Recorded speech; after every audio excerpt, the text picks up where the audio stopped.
David Samorano. How are you doing, buddy? I'm great, and you? Good. Thanks for coming on our podcast. It was probably a heck of a commute today. Yeah, I think it was a total of 10 steps.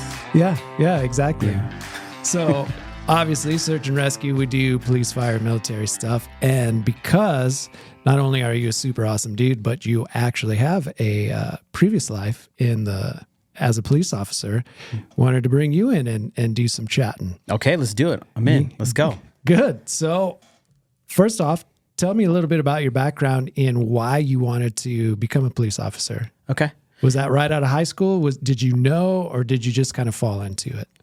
There was a couple contributors to that. The first one was, growing up as a kid, everybody wanted to play with fire trucks and cop cars and all that. You play cops and robbers and stuff, right? So you have that little piece there. And then growing up, my father became a corrections officer, and he recently retired at it, and he worked for the state of Arizona. And then did corrections his whole career? His whole 20 years. Yeah. He retired for a couple months, and now he's back. Oh, really? Yeah, he just he's a lifer. He Nice. couldn't stay away. No, it's just he got some good opportunities. They offered some cool stuff for him to go back.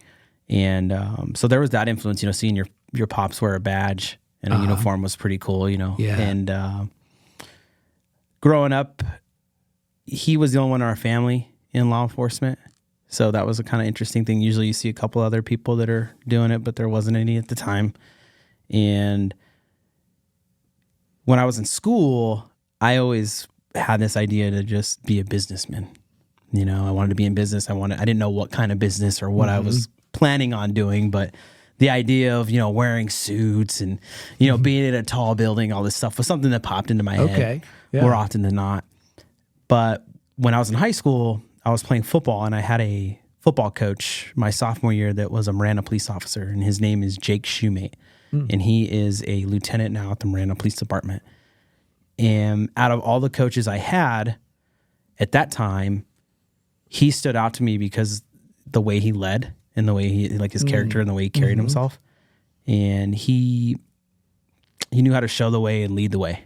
And he knew the way, right? Like, he would coach us through that way. It wasn't like, hey, I need you to just go do this and expect you to do it. He would actually show you, take time. And I could tell that I was one of one of the players that took a little more work at that time in my development in sports. And he was a mentor to me. And I don't know if this day to day he has any idea how much he influenced a lot of my life, but at that ripe age of 15, 16, and sophomore year, he had a lot of influence. And it was cool. I remember seeing him in his uniform one day, and I'm like, oh man, that's really cool. I can see myself doing that. You know what I mean? Like, I can dig that. And if that's how he carries himself, and that's probably how the people he works with carry themselves, carry themselves. And I'm like, yeah, that seems like something I could do. And unfortunately, as high school went on, he had to go to other tasks at his job, and he wasn't able to coach as much anymore. And so that kind of disappeared for a little bit, and that's why, as I went into the end of my senior year, I had picked up a football scholarship, and I'm like, well, I'm going to go study my gen eds there, and I'm going to start taking business classes and whatnot. And I got out to where I was playing ball and where I was going to school out in Missouri, and it became very apparent to me, first off, that business just wasn't as fun as it seemed, especially when we got into the math stuff, right?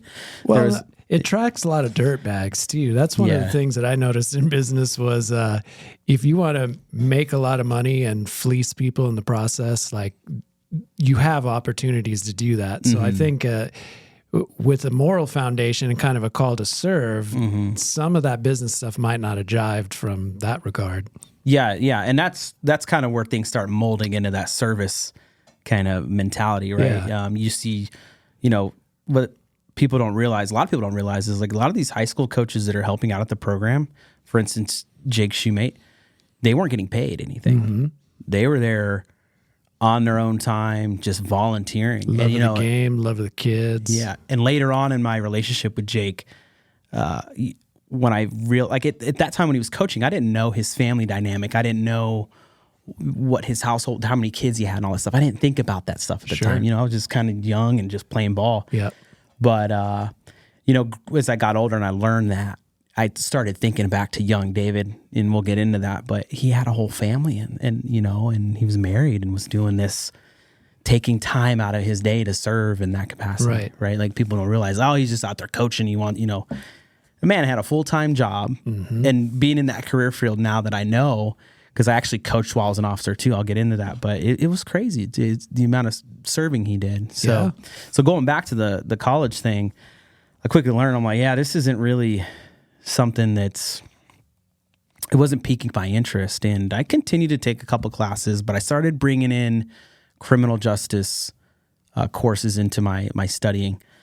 And needless to say, I ended up with an associate's in liberal arts doesn't mean I'm a liberal person per se, full on, you know what I mean? I'm a kind of a middleman, but I had just like a mixed degree of all these different things because I just couldn't feel comfortable in one thing. Like I was like, I'm going to do this and this. So I ended up studying a lot of criminal justice stuff. And I came back to Tucson and I ended up going to Pima. So what happened was college football just wasn't something I wanted to do anymore. I was pretty beat up. And you're fast though. I was, but in college I started, so in high school I didn't take a lot of hits because I was so fast. But when I got into college, the margin between me and the next guy was it was just a whole different level, so fast, you know what I mean? And plus being away from home, and then the promises of the scholarship I got wasn't really what it was sold as. And not a lot of NIL deals at the time. Not especially where I was playing. So I was in a small school. You ain't getting anything. And the school loan stuff started kind of scaring me a bit, and that's a whole different podcast, brother. Dude, that's just a whole set. I mean, people know what's going on right now, but I came back here and started studying, and I kept studying business, and I kept studying because I got the gen eds done, and now I was into those classes where I could pick kind of what I wanted to do. And I drove the counselor nuts. They were like, "What are you doing?" And I'm like, "Well, I'm trying to take stuff in. I want to, I'm like, I like criminal justice, but I like business, but I don't want to step away from one and I don't want to step away from the other." And I was like, I like them both. If you guys could mix that'd be pretty cool. And she's like, "Well, you can do the liberal arts thing where you're kind of just, no one's really going to dig that degree. You're going to have to explain to them your transcript and what you're doing." So I just kept doing it. And I remember the last business class I took was pretty cool because we actually got to put the stuff we learned and apply it to business planning, and we kind of had a competition within to see what entity had the best business plan, cool, and why, and all that. And to bring the competitive sports nature out.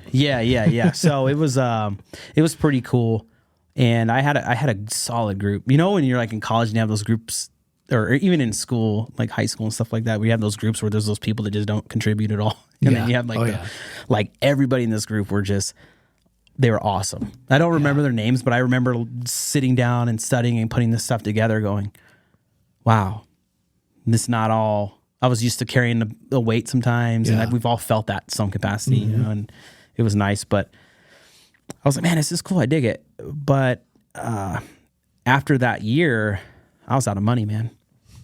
And it was kind of like, you got to make a big boy decision here, David. Do you want to go and grab another school loan and put yourself in debt even more than what you are, and in hopes that you're going to land something that's, going to fulfill what you want to do or what? But so what I ended up doing was I ended up getting into corrections. I was like, I need a job. And I had taken a corrections class in the criminal justice program they had. So I was like, you know what? I have a little idea how that is. I have my father as a reference and can help me with questions I have about it. You know what I mean? My dad had a really solid reputation, so having him and applying, I'm sure had something to do with it. You know what I mean? Didn't hurt. Yeah. Well, and that's when you find out if your dad's got a good reputation or not. Right. Because it could be a reason to not hire you. Right. And so I ended up getting hired as a corrections officer, and it was a good gig. I did it for 4 years. I learned a lot. Looking back now with what I know from being a police officer on the street and working corrections, in my opinion, every potential police officer should work corrections for at least 2 to 3 years before becoming a police officer. And I know some people are like, well, why? Why would we, I don't need to do that. I already know enough. I'm like, well, if you can sit and hold a conversation with somebody that's murdered somebody, some of the hardest criminals that exist, gang members, if you can have a conversation with them and grow a rapport and respect with that type of individual, imagine what you can do with everybody, right? And there's kind of like this, I would see with some of the officers as I was getting towards the end of my career, the newer ones that didn't do that, there was a very apparent nervousness when they were communicating with individuals that were either in a really agitated state or just had that look about them, right? Maybe they're covered in tattoos. They have the obvious stuff. And that's another thing too, is I was able to pick up on jailhouse tattoos, prison tattoos pretty quick on the street when I would see an individual when I was talking with them. Like I could look at the person and go, okay, this person's done time somewhere. So it's actually a great lead to talk to somebody. So you can just be like, so, hey, where were you down? Right. What yard were you on? Stuff like that. And they go, what? Yeah. You know what I mean? It kind of hits them. And you find out they were on yards that you might have worked when you were a corrections officer. They might even knew you. Right? So the first person I arrested as a police officer after leaving corrections, not only was he on my football team when I went to high school. No way. When I was a corrections officer, he was in prison, unfortunately. Oh, man. And I ran into him and had the conversation like, kind of, what happened, man? Yeah. And he's like, I tried meth, dude, and this is kind of where I ended up. so I didn't see him after that contact. Drugs, don't do drugs, kids. I become a police officer, and the first arrest I have is this same dude, and he's in Walmart chugging NyQuil. And they call the cops because he's just sitting there chugging. Like, come on, bro. Yeah, but anyways, just in regards to, people wanting to get into police work, like just go work at corrections, use it as a stepping stone. I know the recruiters at the Department of Corrections aren't going to like me too much about that, but and maybe you can make a career. There's a lot of stuff you can do there, right? I was on, I guess you would say a supplemental team. It was called the Chase team. So essentially if an inmate escaped a facility, we would get deployed and go and track them down alongside the tactical unit. So we were more the trackers. Okay. Just had a knack for it, grew up hunting with pops, and I'm like, well, it's like playing a game, right? You're just trying to find where you went. And we learned a lot of really cool stuff in the training. And so like, that. And then while I was working there, I got offered an opportunity to go coach at the high school. And give back football. just like you had experience. Right. And it was an easy decision for me. I didn't have a wife, kids, and all that stuff at the time. And I'm like, you know what? Why not? Let's do it. So did some coaching, and one thing led to another. The coach I was with was a TPD officer. Ended up doing a ride along with him. I was like, this is really cool. We were working night shift. Went code 3 with the lights and sirens on a couple times, and I'm like, I was hooked. I'm like, this is pretty awesome. So, after that, I just did a couple years at DOC. So I did 4 in total, and I was at that kind of crossroads. Like, do I promote? Do I go into something else? And I was prepping for their promotional test there at the time. And I'm like, I saw that Marana was hiring, and they hadn't hired in like 5+ years. Like, it was an agency, like it was really hard to get into. Like, they would just take laterals for the most part, but they were doing a new recruit process. Were you living in Marana at the time? Yeah. Yeah. So it'd be kind of cool to work your hometown. Yeah. I mean, it was like, I grew up here. I kind of know geography is going to be pretty easy because I know where a lot of the landmarks are. Right. And so I'm like, this is an easy pick. And they're also known as one of the better agencies in Southern Arizona to work for. And Jake Shoemate was there. You know what I mean? My old skill resource officers that I had in junior high and in high school were there still, and I had good relationships with them. I didn't cause them too much work. So I was like, I'm going to apply. And mind you, I had actually applied at other agencies before that, Pima County Sheriff's Department, TPD, some other ones, and I didn't get hired. And, it's pretty competitive. It was at that time. Yeah, I remember going. It was the Pima County Sheriff's Department one. In the one day, they had 3 or 4 different testings for the written inside of a hall, like an auditorium hall at at the U of A or Banner or something. It was just this huge room. I walk in and there's hundreds of people applying or testing. Yeah. And I'm like, oh man, this is a lot, you know? So I think we probably had 1,000+ testing at that time. Right. You know? And so, yeah, that's kind of how it went with all the other ones. And then Marana, I don't remember how many people applied at that time, but, that one I told myself, like, I'm going to prep better. I didn't, prep too much for those other ones. I thought I was already kind of cool because I was a corrections officer. I kind of had an idea on things. And I, where I had lacked was my oral board at the time. So I was like, well, I'm going to practice this stuff. And I applied for them and I got on.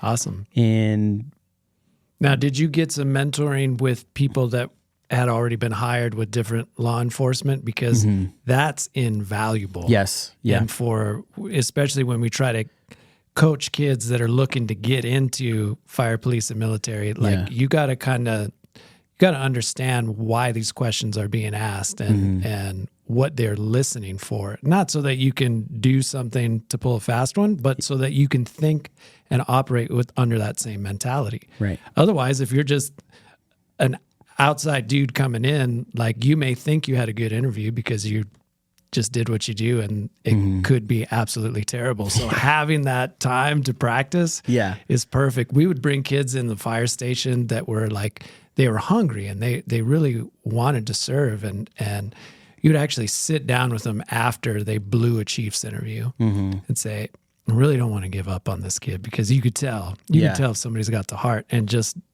needs the refining on how to do an interview. So awesome that you had those mentors and you're willing to give feedback to improve, rather than just say, nah, I'm so good at this, you're going to want to hire me.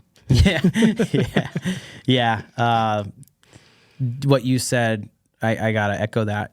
If you have people, even if you don't know, and you see an officer or something, you're like, hey, I'm thinking about doing this. What are some pointers you have? Can I pick your brain a little bit? Buy you a coffee, take like 15 minutes of your time. Exactly. How do I make this happen? Kind of thing. And 9 times out of 10 of people that are already in the industry are going to give you their time. Yeah, they want someone solid with them. Exactly. Right? They don't want, they don't want somebody that doesn't know, and they're hiring, lowering standards or whatnot. But that was really beneficial and helped me. And the same thing happens when you're in already, right? When you're trying to do a new position, or you're trying to do a specialty thing, you're trying to get a new certification, and you're applying, and there's a small group. It's always good to reach out to those that you are really good at what they do, that can provide some insight. That doesn't stop. And that doesn't stop in life. It shouldn't stop in life. Even when, if you're going to buy a home, well, talk to somebody that bought a home and that they did it in a really smart way. Yeah. Right. Stuff like that. So it's like, or they hired a plumber. What plumber did you go with and why? Those questions should always be asked. That was a great benefit to reaching out to the people I knew, was, helping with that oral board, because once I did that, I got in. Yeah. Right. And then started my career there.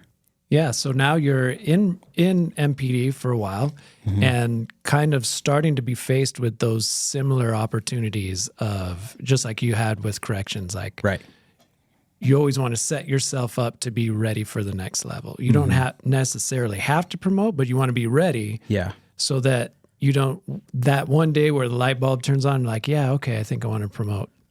You can't have that day be the day you start getting everything that you need, because you're going to lose a couple of years. So you're right at that cusp. Yeah. Starting to figure out, am I going to continue this and take a leadership role? And you're no longer a police officer. So I kind of like to understand your thought process of where that diversion took place. Yeah.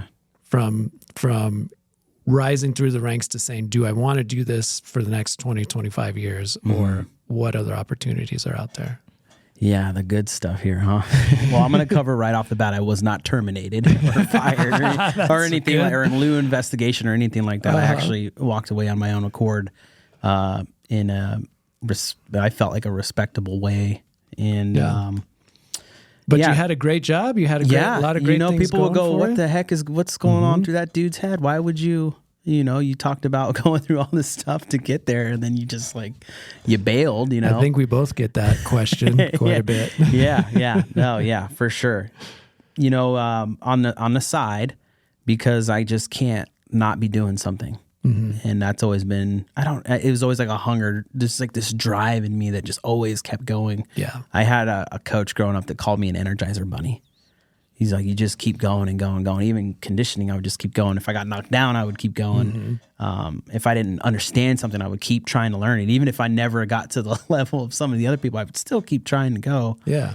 And on the side with all of this going on, I had been doing music stuff and promotional stuff and pictures and video and all these things on the side. And I did it for fun. It was more of a hobby for a long, long time. Social media. I grew up in social media, like from the day that it started. Mm-hmm. So, I'm in that generation where we've been around it all of our lives. Even when I remember there was a point in time where you would update your Facebook status on your phone through text message. There was a way that you could do it through text message before the smartphones were really like going off, And so you had that curiosity as to how all of this stuff worked. Yeah. I was like, this stuff's really cool. Like I want to learn it, And I remember the first time is like I had a friend had asked, do you have a MySpace? You get a MySpace yet? And then, another friend's like, do you get a Facebook yet? And I was like, no. And so one of my friends set up my MySpace. I didn't go on there and set it up. He brought me into their home office and was like, all right, dude, what do you want it to say? What do you want your profile pic? Let me take, do you have a picture? We'll take a picture. What song do you want on your MySpace profile? So I was like, what do you mean? They're like, so when you go on there, this song's going to start playing. Like, I'm like, oh, so I don't even remember. And live soundtrack. Yeah. And I put some stupid quote from a movie or something. I don't know what it was, but I started it and then being in it, I'm like, well, I want to know what's going on there, know? And sure enough, I had logged in and people from school and people I knew were, adding me and messaging and then, moved into Facebook. Facebook became the more dominant thing. Mm-hmm. But because I was doing music and promoting and help people promote stuff, I had learned business Facebook, which is its own website. Mm-hmm. So people usually go, oh, I boosted a post in Facebook or whatever. Like, there's a whole nother, even back then, there was a whole nother Facebook. So I learned all the marketing information, watched all the tutorials, learned the back end of it completely. And it's gotten complex even more since then. Like it's even nuts. Like I try to keep up with it all the time. And that's why I ask you questions every day. Yeah. Hey, how does this work? How does that work? Yeah. So I got into the nerdiness of that stuff and then, started making things happen. And then while I was a police officer, I met Clint Peak and his wife, Tammy Peak. And I heard of that dude. Yeah, I met him. I heard both those people are pretty good people. They're awesome. And I met him through my brother because of the music thing. We were playing shows and stuff like that. And they were like, oh, we're going to do a music venue here. And I was like, what do we got to do to get, what do we got to do to get involved? And came and met. And then that's when the relationship started. And Clint and I would have countless conversations just out in the parking lot when I was working as a cop,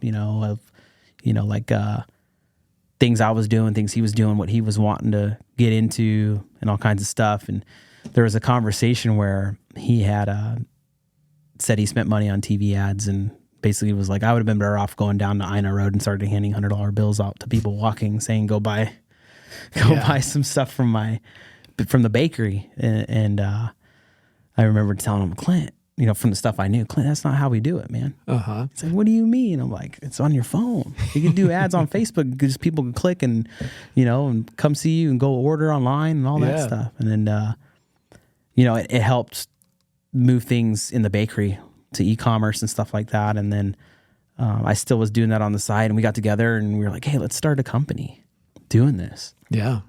Because it's such a beneficial service. And when you have somebody like Clint, and you and I have talked, I like to call him the Jerry Jones of Marana, Arizona. Yeah. Because that's a good way. He's got that kind of accent and Yeah, he's playing music. Yeah, exactly. Yeah, that's Clint right there in the background. Clint's going to just start whacking buttons. But because he's so integrated and he knows everybody and he's got so much to teach people for business and such a great heart to be able to like extend himself. And then so him already knowing a lot of local business stuff and then you having a little knack into how to make those businesses grow through marketing and advertising. I bet you that was...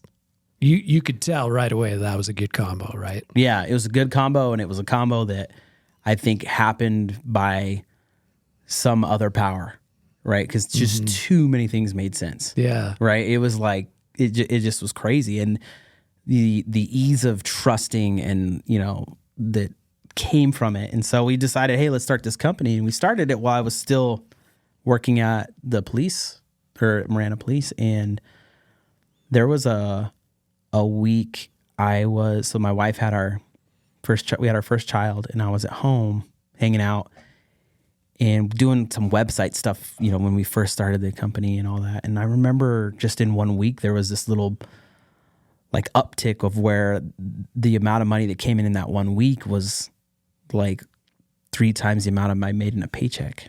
I'm like, that's interesting. Uh-huh. You know what I mean? And like, so again, the light popped in my head like, oh man, there's really, there's a service here. And then people kind of started, when you're new, you have to meet with people and kind of show them, try to express them your idea, what you're trying to accomplish and how it can help them. There's a saying that we talk about here, whether you're either solving a need or, fixing someone's pain with something, right? So if you can do that, and we saw we were starting to do that. And, over time, it became very apparent that to make this as successful as Clint and I envisioned, and Tammy envisioned, that we needed to be more committed, and mainly on me, right? And I was like, I need to be more committed to them and to this for it to really work. So started talking to the wife, and we were fortunate enough to make some good financial decisions with things we were doing with like our house and stuff, as we were building. So you weren't just buried in debt and handcuffed to having to go check to paycheck, having to do overtime. And that's where a lot of people shout out to Dave Ramsey, by the way, on that. Thanks, Dave. Yeah, absolutely. And the wife introduced me to Dave Ramsey. It's the crazy thing getting into Dave Ramsey. How long do we have on this podcast? As long as you want. All right, brother. Yeah. With Dave Ramsey, so my wife introduced me to Dave Ramsey, and she went to school in Gilbert. That was part of the curriculum. Oh, really? Yeah, that's great. In high school. Yeah, and I'm like, to actually get financial education. Yeah. What? Yeah, and I'm like, here, what? I was like, and I had an interesting conversation with her. I was like, when I was in high school, they taught us how to get in debt. Yeah. Yeah, how to apply for 30% interest credit cards and get a free T-shirt. Yeah. It pulled this, you got your board. And it was like, all right, okay, this is how much you're going to aim to make, and you're going to need to get a college degree to make that. So you're going to need to get school loans if you don't have a scholarship. Next thing is you're going to need a car to get places. So you're going to take out a loan on a car, right? And we probably have some credit cards, right? To get your credit card, so you're going to need payments for that and your insurance and all that. And it's like, oh, your mortgage, you're going to need a mortgage, right? So at the end of it, you're looking at all this money going out monthly, and it's like, I'm trapped. You know what I mean? And that's what I initially came out of the gates running with, was like, all right, I got that school loan debt, and I was uneducated even to the point where when I got my job as a corrections officer, the first thing I went and did was bought a brand new truck. Oh yeah, because you probably saw what everybody else was doing. Yeah, everybody else is like, oh yeah, I financed it, and I'm like, oh, finance, yeah, I'll just pay my $400 a month and be good, and then. And then I started paying bills, and I'm like, this sucks, dude. Like at the end of, the month, I had a couple $100 to eat and buy the stuff you need. Right. So I was like, anyways, she knew all this stuff, and she started influencing me. And I had another friend that, helped us out. And eventually so when the housing market was kind of still good, I had bought a little beater house. I had a friend, he's like, dude, just go buy this little house, man. Like, it needs some work. He's like, you can flip it.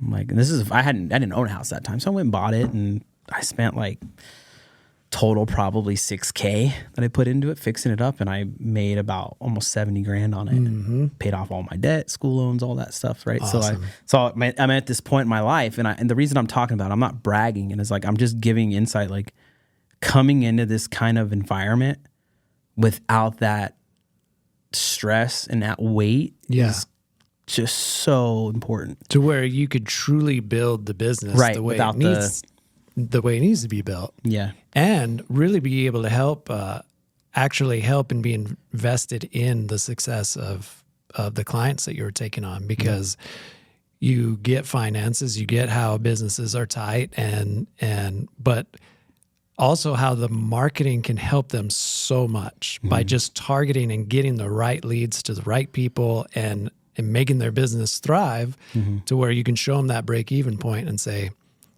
yeah, you might throw $1,000, you may throw $2,000, but you're actually turning that money and making more of a profit because you're doing it. Yeah. Yeah. No, it's important to do that. And so when we're at this point where this starts happening, there's money coming in the company, and there's movement and everything.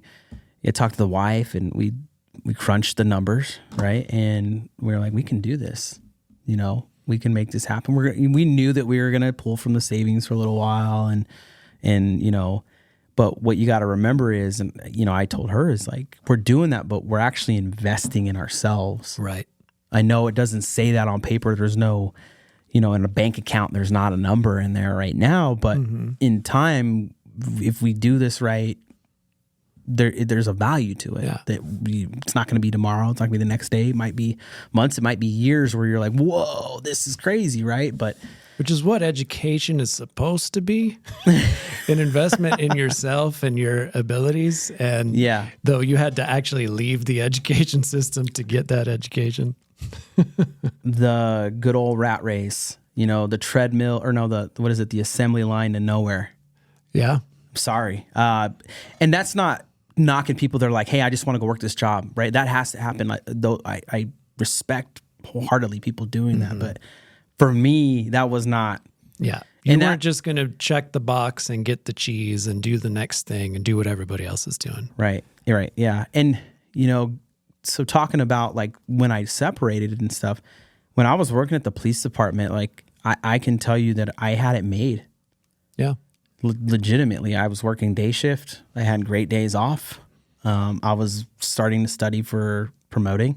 I had invested in educating and talking with, I had a couple sergeants at the time that I would just ask questions when I'm studying, and I would just reach out to them, and they were helping me and getting me ready. And, in my head, I'm like, all right, I'm going to promote, right? I'm going to do this. But at the same time, I was having conversations with myself and with God going, hey, Dave, is this where you're supposed to be? Does it feel right? Right. Does it feel like, and it's hard because it felt good going to promote. It felt good of the idea of leading people, and because I had a leadership role before I left as a LPO, which is like, you have your regular officers, LPOs, which is a specialty assignment, and then the sergeant. So when the sergeant's not there, the LPO runs the shift and handles everything. Gotcha. And all that, and checks reports, the fun stuff, right? And it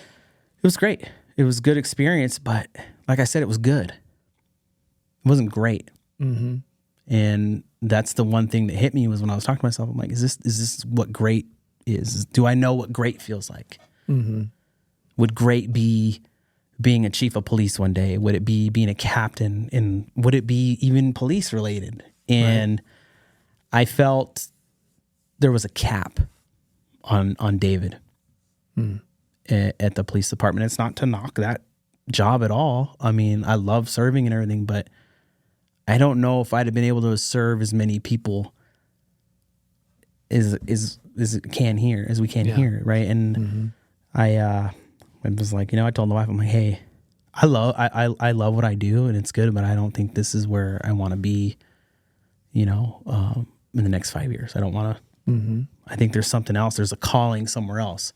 And you weren't quite sure what that was, but you knew you were asking yourself hard questions. You're asking your family hard questions. Is this am I aligned with where I'm supposed to be? And you knew you weren't, but you weren't quite sure what success still looked like, is what it sounds like to me. You're still kind of fishing for that. So that's a lot of faith to go, well, I know and I believe in myself enough to know that there's a cap and know that this isn't quite it. But man, that's tough making that leap, because a lot of people will just kind of ignore that.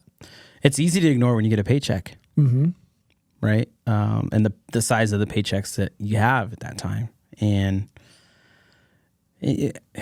full transparency, it wasn't easy for my wife. It wasn't like she was like, yeah, let's go, buddy. Woohoo. Right. There was a lot of conversations that were uncomfortable with it, you know, and it's something you gotta be ready for, and you gotta be ready to fight, and you gotta fight every single day. Yeah. Right. And so, but like you said, asking yourself those questions, like, and you know, the cool thing was, I can tell you, nothing was forced.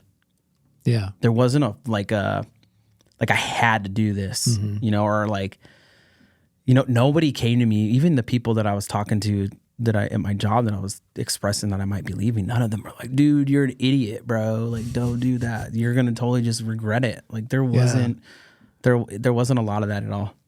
And that was a sign to me too. Like, oh, there's some people that, they're like, go for it. Do it, you know?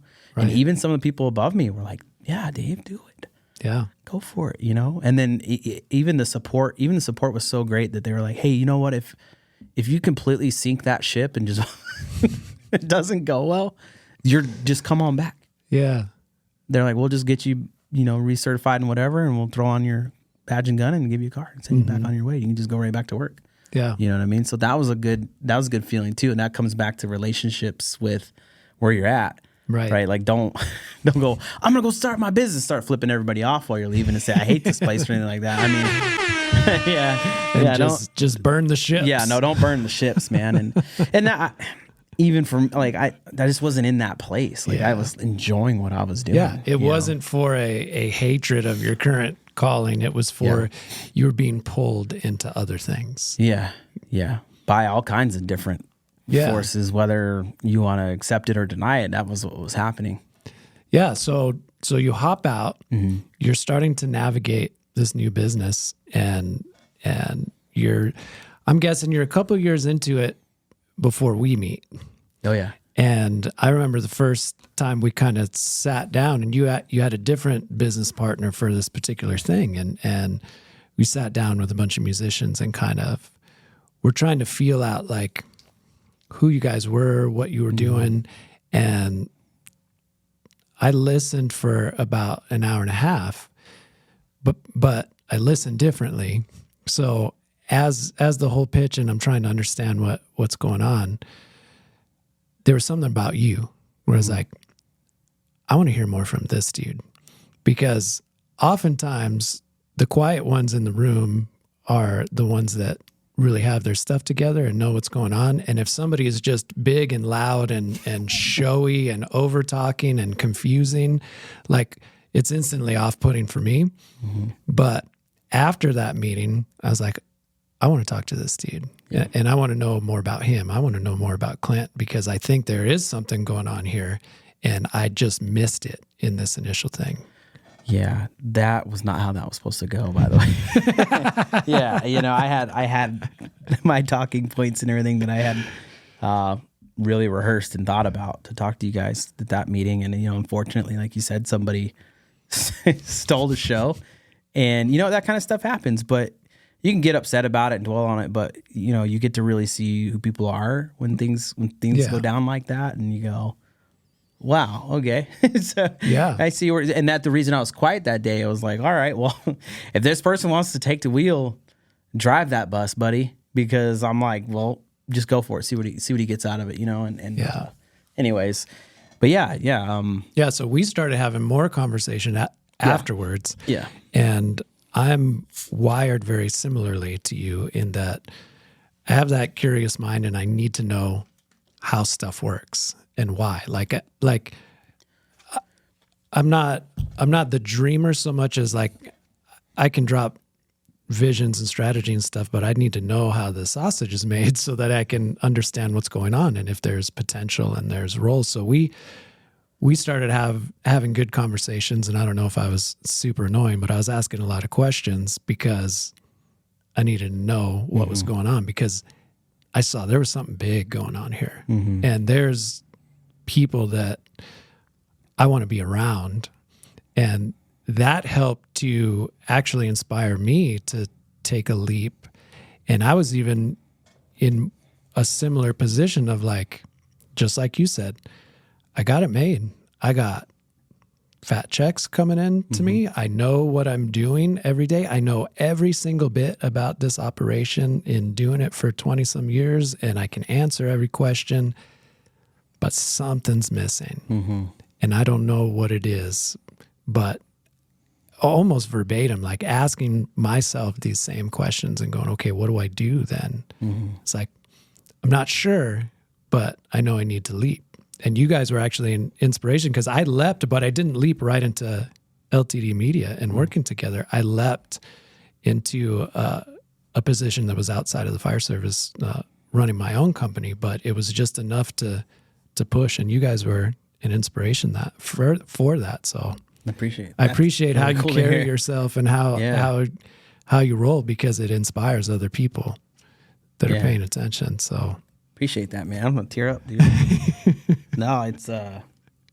I've got Kleenex in here for you, David. No, bro, that's why we're in it together. Like that's you're somebody that I could believe in. Yeah. And you're somebody that was an inspiration. So it matters, and there's a reason that we have the synergy that we have now, and that we're going to build the things that we're going to build, and it's because of who you are. Yeah, yeah. Welcome aboard, brother. Let's go. Yeah, no.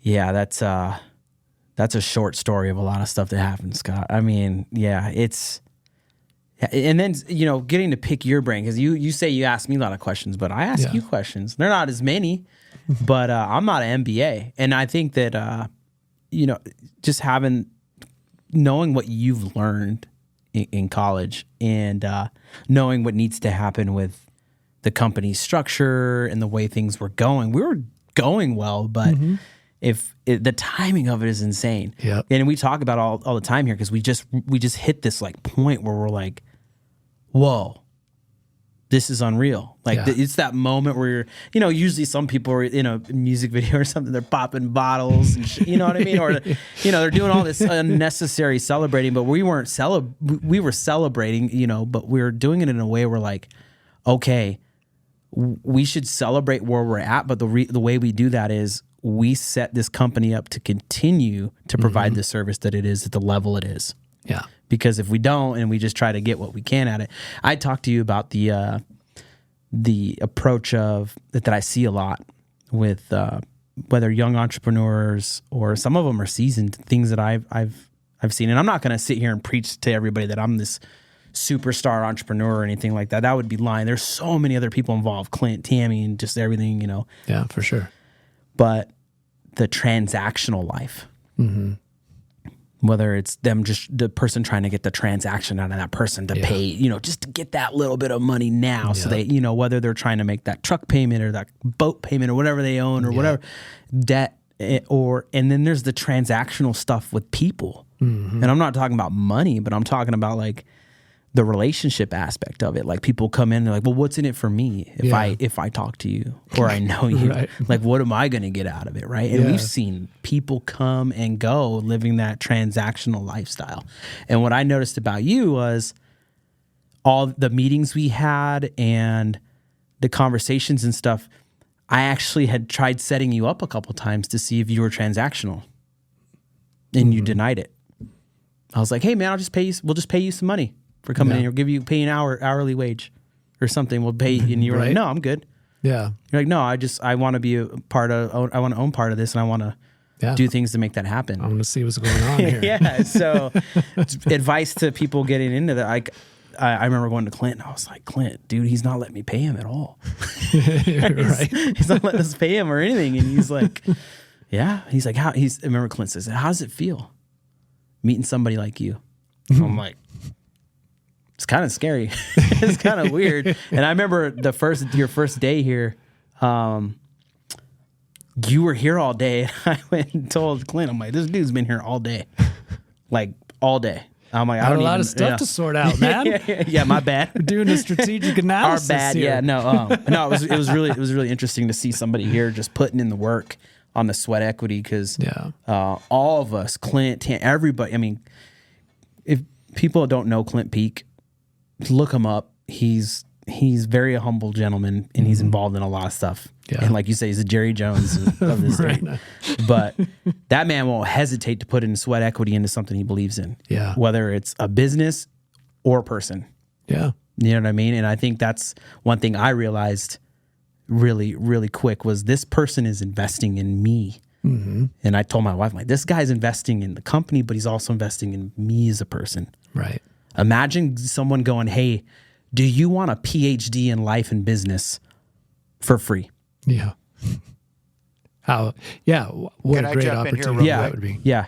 Just I've done a lot of investing over my years, but That's Clint Peak, by the way. the best investment I ever made, you're looking at them right there on the screen. Oh, making me feel all crazy today. Yeah. Yeah. So for me, it was like, I'm assuming hear my voice. Now Clint's investing into, but now I get to do that for the first time. Yeah. You know what I mean? Mm-hmm. In this world. And it's like, it's a big change, dude. It's different for me and it's a cool experience to talk about. Yeah. So, and then like, hey, you want to be on my cool podcast I'm doing here? I'm like, yeah, duh. Yeah, man, I work that first responder life. Yeah, exactly. Let's talk about it. So, just, you talk about the separation of everything. You talked briefly on yours and you need to get interviewed on this show yourself one day. And if you don't got anybody, I would imagine you'll find somebody. Drop different concepts and at some point people need to know a little bit more about what you do. And what you did before this, and because that'll give some idea. Like I was talking about you being an MBA, and the stuff you were working in a fire department as you were high up in the leadership. Like there's a lot more to your story that needs to be covered other than mine. But you talk about the separation and all these different things that happened for you, that happened for me. It's more than just like I was like I'm just gonna go. Right. That snobbiness or that idea that it's all going to work out for you right away. And I made this decision. I'm ready. That's not my story. My story is not any type of overnight success. Mm-hmm. And it's tons of failing. Yeah. Well, that's how you get that grit, man. Yeah. That's how you get that resilience is you've got to be able to fight through that and still believe in yourself or believe in your purpose when nobody else is going to come running for you and pat you on the back. But you had what sounds to me like a higher calling and a higher purpose. Yeah. And so maybe open up a little bit about that, because I know that a couple years ago, you did a service trip, a mission trip to Paraguay. Yeah. Did I pronounce it right? Paraguay. I was pronouncing it wrong all the way, like middle of the trip. So it's okay. So you've got a lot going on. You're running a business. You've got small kids, or maybe even one on the way, and you extend yourself to do this mission trip. Like what was the calling behind that? Yeah. Well, there was a lot of things that were in that, and I was still fairly new in my journey, my spiritual journey, right? I had visited different churches and had conversations with people, and excuse me. It was an opportunity that just screamed, "This is where you got to go, David." You know what I mean? You got to go, and it was life-changing. Scary to even, so we're in that COVID era still, right? Okay. And so there was a possibility I didn't get to come home if I got COVID. If anybody on the missions team got COVID, we potentially wouldn't get to go home. They wouldn't let us fly. So we had to have our vaccinations. We had to have our card with us and all that stuff. And we had to get checked and everything to leave, to go on the planes. And that sucked, by the way. Flying 13 hours with a mask on. Oh, yeah. I can't imagine. Oh, man, it was horrible. And it was such a weird time. I don't want to get into it, but I'm in the plane and I'd like pull my mask down just to like breathe good air. Yeah. You know, because your breath at 13 hours, if you didn't have like a toothbrush and mouthwash or something, and you're trapping all of it in there. And then I'm like, oh, yeah, this it. is healthy. Yeah, that's great. Not only is the cabin air recycling, but now so is my mouth air right into my face. So but I remember doing it like the lady, put your mask up. Oh, and other people on the plane, put your mask. Oh man, it was super. Yeah, I'm the reason you're gonna get sick. But so anyways, we get there and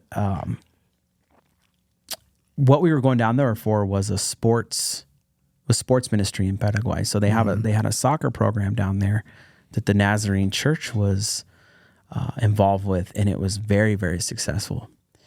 And unfortunately, for a lot of places in Paraguay, that was one of those just little areas of brightness, of light.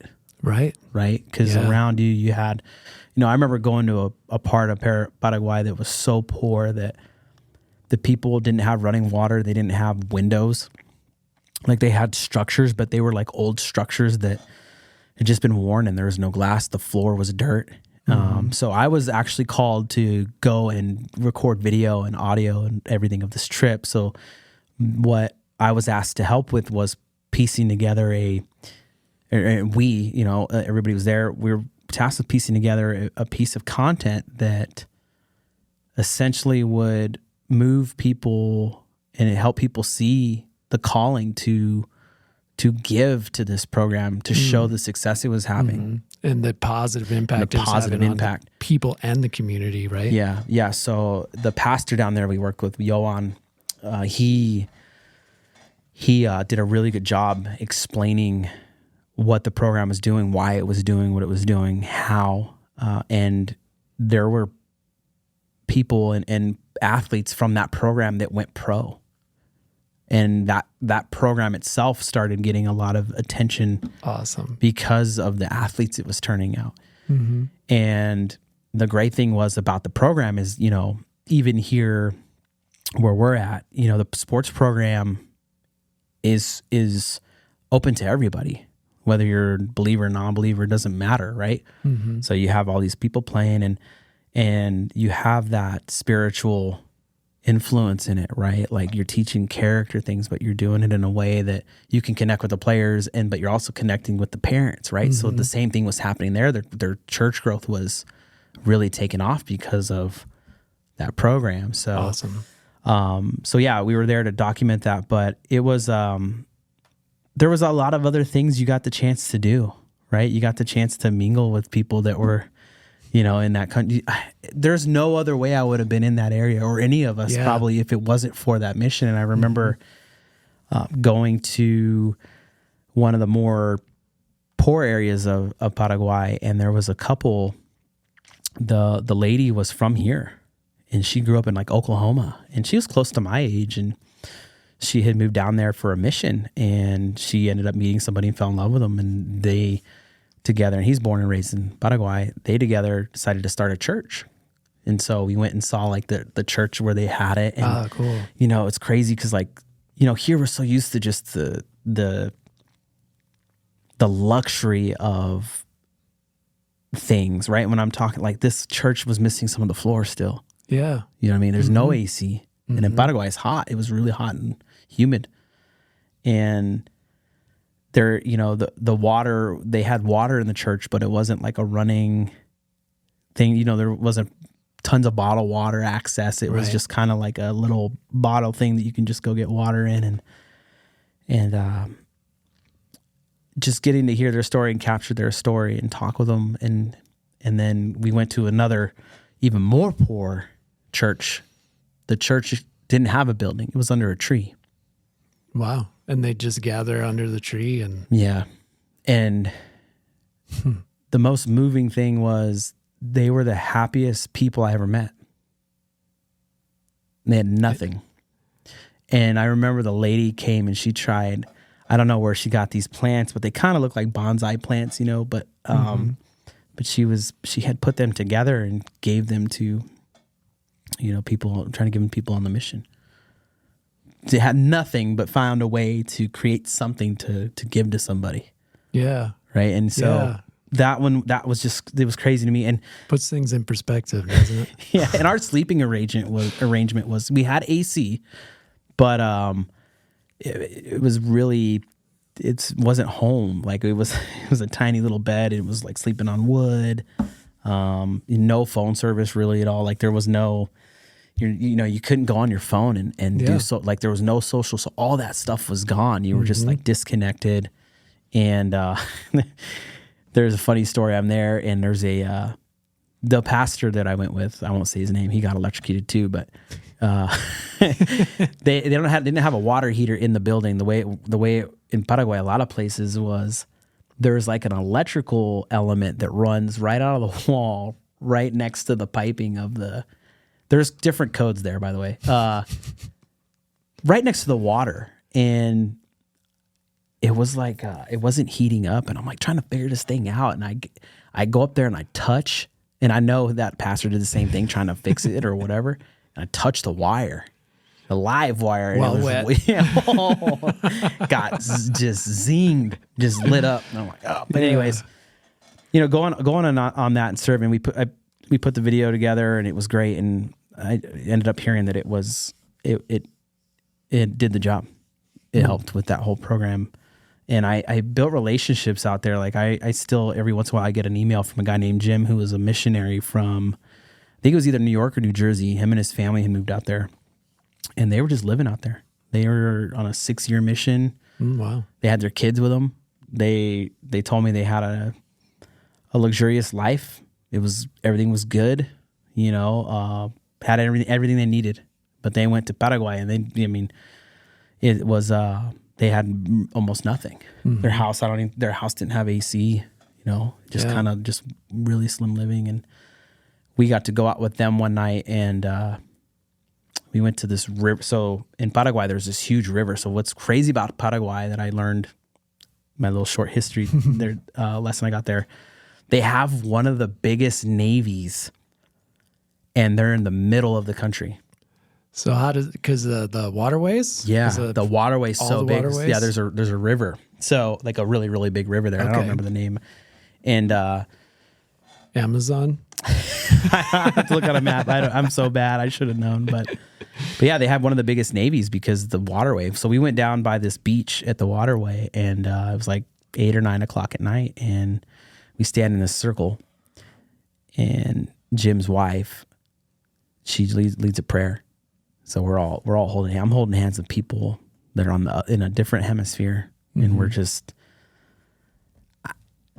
I couldn't explain to you the spiritual feeling and the clarity and everything that came from that. Like it just was like, David, hey, you're right where you're supposed to be, buddy.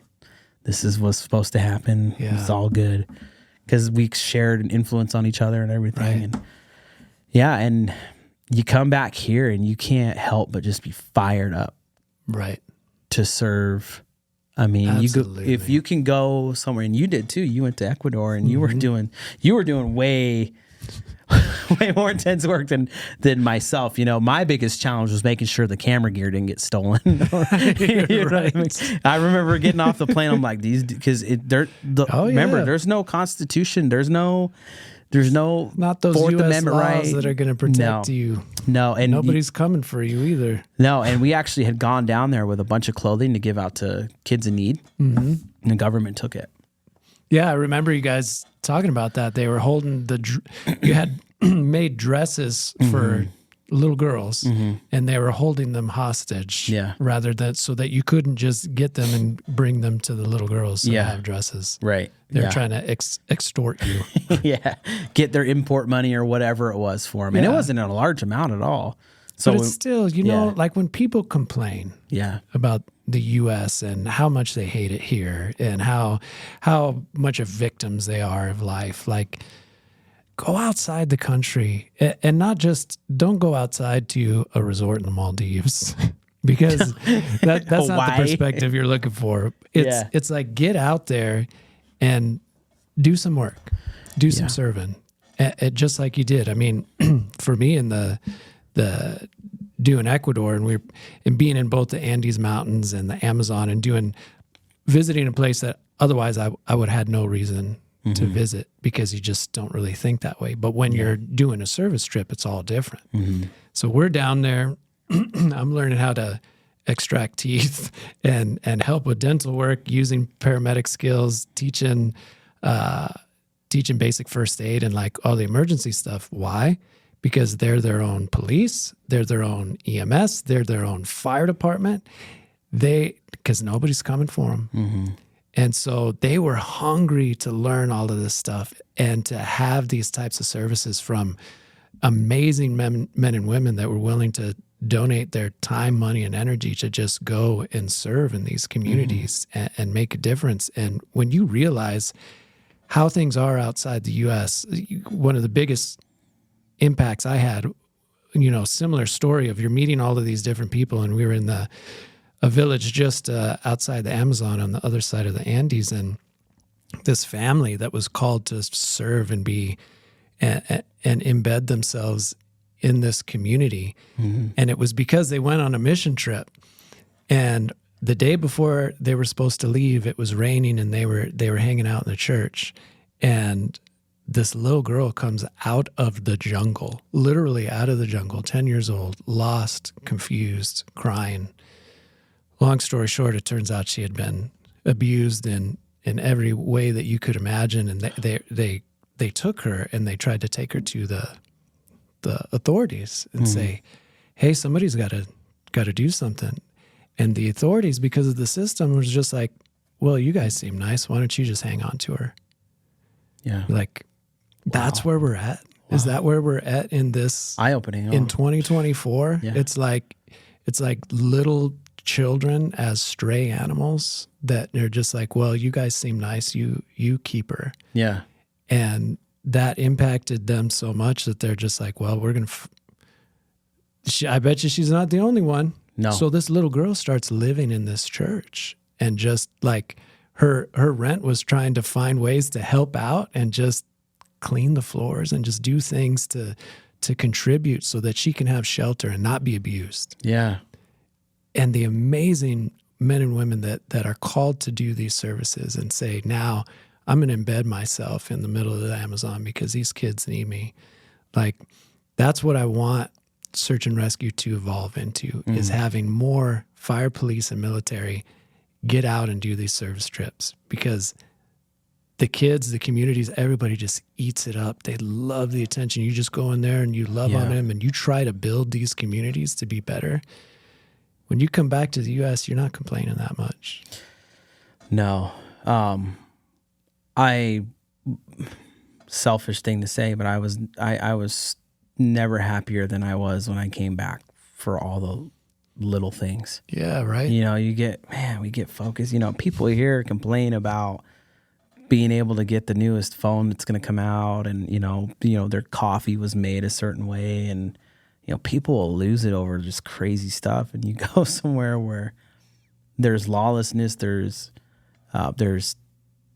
just not good infrastructure at all to take care of people, and you're just like, man, we have it here so good, but to get that kind of, you can't talk about it. You have to experience it. Exactly. I mean, people are going to listen to the podcast and be like, man, that is sad. That's great. Hold on. Let me check my Facebook real quick and see. Let me go sip on my chai tea latte. But yeah, I encourage the same thing. Go out, and if you truly want to live life, go serve. Yeah. If you truly want to claim to be part of your community, go serve. Yeah. If you're not serving and you're just, jumping around, going to networking events, that's not going to cut it. You need to go serve. And there's I don't want to get crazy spiritual on your podcast, but I'm going to. I'm sorry. Bring it. There's blessings that come from serving. right? And I'm not talking about money. You know what I mean? It could be just something else. Like, and you may not ever be able to go, hey, this is a tangible blessing that came in the mail. Here it is. It's in a box. Cut it open. There's my blessing, right? No, it's more. And it's blessings to your heart. It's blessings to your soul. It's blessings to the people around you. When people around you find out you've done something like that, it's an eye-opening experience for them, and they're going to ask you questions, and they're going to look at you differently too. They're going to look at you differently when you leave your job. Yeah, really exactly. What are you doing, Chief Robb? But yeah, no, it's a just go serve. Yeah. So now you and I are together. We're with Clint. Yeah. We've got this amazing media company that you guys have started, and I'm trying to find ways to contribute and add it, and we're going to build it into greatness. And so much of who we are as people is going to be part of who this business is. Like I can see it being very service oriented, whether we're taking care of business owners or we're taking care of charities, because that's still, that hunger to serve is never going to go away. No. And it's an exciting time to be a part of it. It's exciting.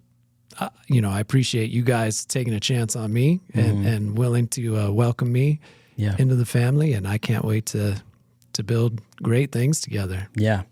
Hey, you're here for a reason, man. And your listeners, if you're listening to this, just follow us. Just follow Live the Dream Media. Just see if you can get involved in something we're doing, right? Whether it's, we have these local communities online and stuff is talking about, you can serve by talking about other businesses and the good stuff going around and all that stuff. Cause part of our motivation here is to influence in positive ways, because all legacy media and everything that's been here before has just dropped the ball. They're falling apart. They're desperate. They want fear. They want division. They want you to be just completely scared, and they want to fool you too, that the people that are in power, right, your representatives, Congress and stuff like that they want to fool you to think that they're in control. Don't continue to fall into that. Think for yourself, right? You, even when it comes to business and stuff, a lot of outside, you'll be amazed at the outside forces that come and try to stop you in your tracks and say, no, let's get you back on that assembly line there, buddy. Yeah, exactly. You don't need to be over here. You just go over here. We were talking about a camera issue. Oh, yeah, right? Exactly. I'm going to bring it up real quick, right? So we have a camera, the one that Scott's on, it is a DSLR camera, okay? And the one I'm on is a camcorder. Well, we have another DSLR that we bought that was new because we're like, oh, we can stream the same way as that one does. And turns out that it has a 30-minute automatic switch off, even if you're not using the recording setting, which normal when you're recording, it's normal because of data and heating and all that stuff. But turns out that it was actually a political move that was made because the camcorder companies didn't like that DSLRs could stream all day if you plug them into an HDMI and run some video cards and production software. They didn't like that. They said, okay, well, if those DSLRs are doing that, you need to classify them as a camcorder. So the tariffs and stuff are going to be a little different. Sales taxes are going to be a little different on those. So the political people went, oh, okay, well, we'll just... Here's our workaround. Gonna shut the sucker off after 30 minutes. Yeah, so it's just like, if you were in this kind of business, you would just go, wow. Yeah. Wow. And we're up against it every day. I mean, we've willingly put targets on our backs by saying we're going to be an independent media and broadcast company. Yeah. Because we've seen enough to know that there's no Santa Claus in media. Sorry, everybody. There's no Santa Claus in government. But we are an alternative source for the people, to help the people get the power back, realize that you have a voice, and we crack the code and the algorithm and how to infiltrate the media, get the people's voices and advertising where it needs to go, and to take back the power. And that's our job, is to help facilitate local businesses and people that want to be successful. And there is a target on our back as a result. And what we're saying is we're up here. Come see us. Yeah. We're too nimble for you. Yeah. Challenge accepted. Challenge accepted. Absolutely. Yeah, no, it's fun too. And it's one thing that stands out about what we're doing is like, if you go online and you look at all the stupid national headlines that they try to push all the time, I don't need to know about that. Yeah. Why do I care about some lady in Indiana and what she did to a fish? Right. Or whatever, like nobody cares. To try and trap you into that fear and division, because I'm sure they figured something out to try to, this will scare David. Bird flu's back. And it's coming. Exactly. You're going to turn into a bird now. Bird. Yeah, I don't know. Yeah. Just whatever. But hey, you know what, man? I could talk all day on here, and that's a problem. So I should probably go. I actually have to go to a meeting after this, but for 88 Crime. Oh, good. Yeah, that's a good thing. Serving, right? Yes, it's a whole volunteer program. I'm gonna put Clint on blast too. He's on the board of the Marana Food Bank and of a local church. So serving goes a long way. And I know you're gonna end up on a board whether you get asked to or you just like go and find out, because you need people that want to serve on those boards. Yeah. So if you're in my opinion, if you're a young entrepreneur and you don't got to be an entrepreneur. If you're a first responder or anything like that, it would just serve on something. Yeah. You can serve on a board and that's still serving. You don't need to be in a church and doing something like that. There's a million ways to serve. No, get your service mentality, get the voice from your service mentality heard in those environments, because you don't want the people serving on there to be those HOA style, power hungry enforcers. And that's where a lot of people end up doing. So getting in there, getting that service. Yeah. Shout out to HOA enforcers. They're currently my best friends. You know that one of our neighborhood HOAs, not ours, but one right next to us, paint shipped somebody else's paint selection. There's like 50 shades of beige, right? But only 6 shades of beige are approved in some HOAs. Yeah. And this gentleman apparently did not have the appropriate shade of beige. And so somebody took the liberty to peel some paint off their property and go take it to the paint matching people and try to do, some real super sleuthing to figure out if this beige was an approved thing of beige and it was going to make the guy paint his whole house again. So those are not the kind of people that we want serving on boards. It's not who you want serving in your community.